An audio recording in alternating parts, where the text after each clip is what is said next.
Pushing the boundaries of a goal really means to get started right away. A lot of times what ends up happening is that we set a fairly aggressive goal and then we turn around and we start thinking about it. And as we think about it, what ends up happening is we edit ourselves down to something lesser than what we were originally trying to do. I think about something I learned from running, and it's when you get to the start line, remember all of the work and the training and the good luck that you've had to get there. It's really about just making the small adjustments to go a little bit further. Envisioning what it's going to feel like when you cross the finish line, to really bask in the glory of accomplishing that future goal. Kickstart the positive self-talk, the kind that's needed to ignite that fire in your belly to drive success. Always visualize the top of that staircase, but throughout that, focus, stay organized, and remember that every step that you take is an opportunity to segue. Think about where I want to go, and I believe it manifests for me over a period of time. So I'm not really great at this is where I want to be by this certain time. I'm more envision my future, and it seems to happen for me. We have to push the boundaries. We are working in bold ways to find solutions to the affordable housing crisis. One mistake that I made was thinking that I could do everything, and handing off really important tasks is difficult for me. Once I learned that my team could take on these hard tasks and I could delegate these tasks to them and teach them the appropriate ways to handle these hard tasks, our team works harder and better together.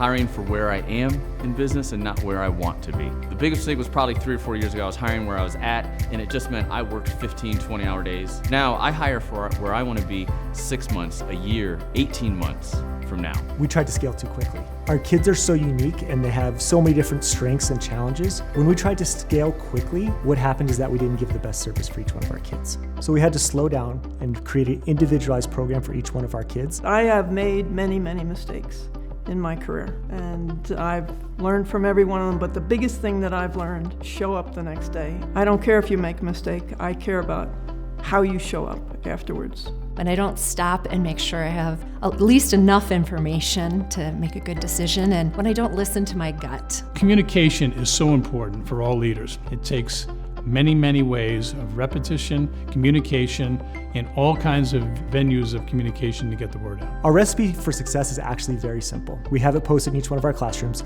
It's do what's best for the kid. When we do what's best for each one of our kids, we know that we will be successful. Massive, determined action combined with being obsessed and just relentless. I may never be the smartest person in the room, but I will be the hardest worker in the room. Choosing a career that I absolutely love, giving it my all, creating and seizing opportunities, and above all, surrounding myself with a talented and dedicated team. Love.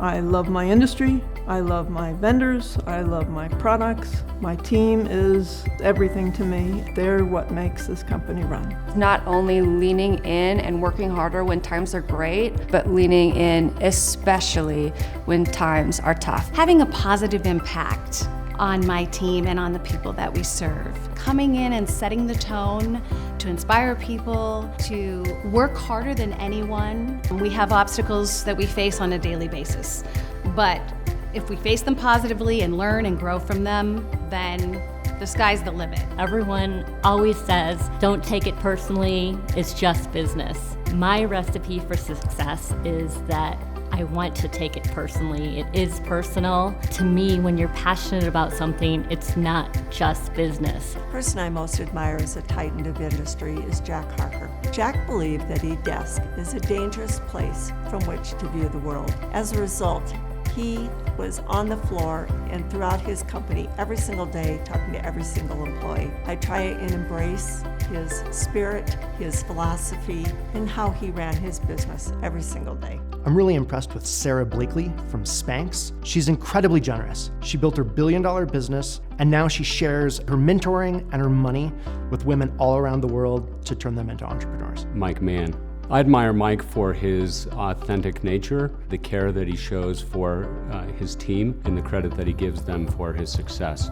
I think he's a great example of what a true leader is, and that's a servant leader. Ruth Bader Ginsburg, when she said, fight for things that are important to you, but do it in a way that inspires others to join. That's what I live by, and my hope is to inspire people as she did to join me in the mission and to join me in making a great impact. Abraham Lincoln. He was able to surround himself with people that was his rivals. I mean, people who would not necessarily give him the yes answer. Whether you're a male or female leader or wherever you are, you want to have your people that have the confidence and the sensitivity to be able to give you other opposing points of view. And that's what he was able to do. Anybody who's really pushing the envelope, who's trying to advance society, really trying to disrupt their industry in a positive way.